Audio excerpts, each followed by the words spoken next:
No crank, no start fault in a vehicle.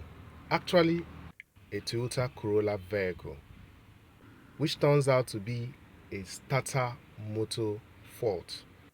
In this quick video, I'm going to show you how to diagnose it, troubleshoot this fault, and solve it. I'm your engineer behind the camera. Sit back and enjoy this video.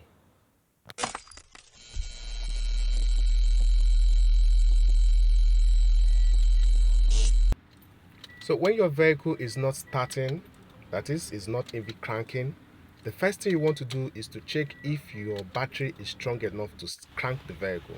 So I put up a multimeter reading here, that is 12.78.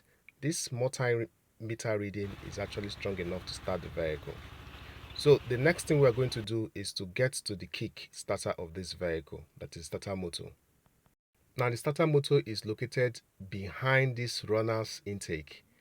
We have to remove the coolant reservoir and the fan to test if the ignition key signal gets to the starter motor when we try to start the vehicle.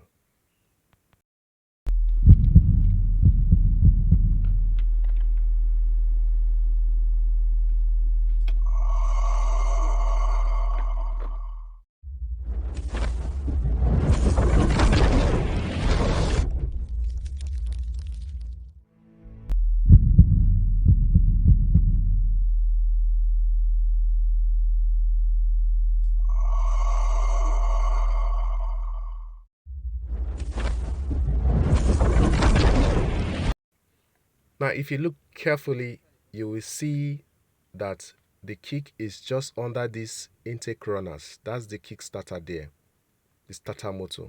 So we are going to test if the current from the ignition switch is getting to this point, and it enters into the kick through this small terminal in the starter motor. Now we're going to bring out the wire that enters into this terminal post. Now take note that this wire sends signal from the ignition key. When you turn on the key, sends signal to this starter motor.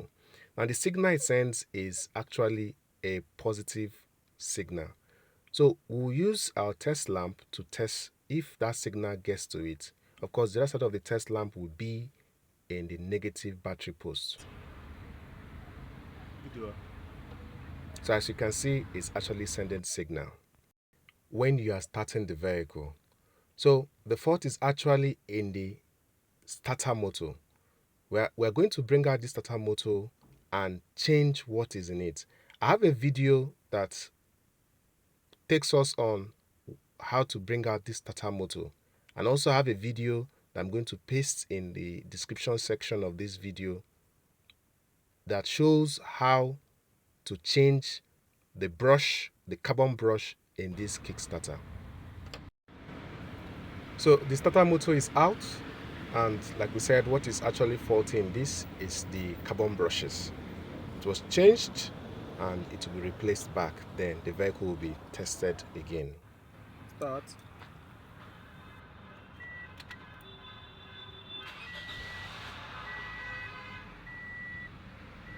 Off. Start. So guys, the fix actually solved this fault, changing of the carbon brushes. So guys, that is how far we can go. This is Amazing Electricals. Trust me, we have so many much videos that shows practical electrical faults being solved. See you in the next one.